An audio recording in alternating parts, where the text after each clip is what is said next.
Parliament से आइनी ये 27वीं आइनी तरमीम के मंजूरी के लिए नंबर गेम जो है वो बड़ी अहमियत की हामिल है, और अब वो ज़ाहिर है जब अब ये खुलकर चीज़ सामने आ गई है तो अब और भी अहमियत की हामिल हो गई है। ज़राए के मुताबिक हुकूमत को कौमी असम्बली में आइनी तरमीम के लिए 237 अरकान की हमायत हासिल है, जबकि हुकूमत को आइनी तरमीम की मंजूरी के लिए 224 वोट दरकार है।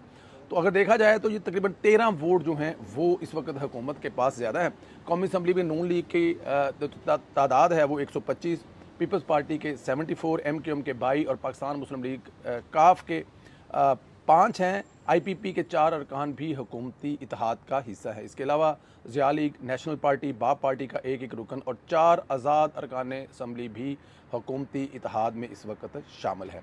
कौमी असम्बली में अपोजिशन जमातों के अरकान की तादाद 89, दूसरी जानब सेनेट में हुक्मरान इत्तेहाद के अरकान 61 है। अपोजिशन अरकान की तादाद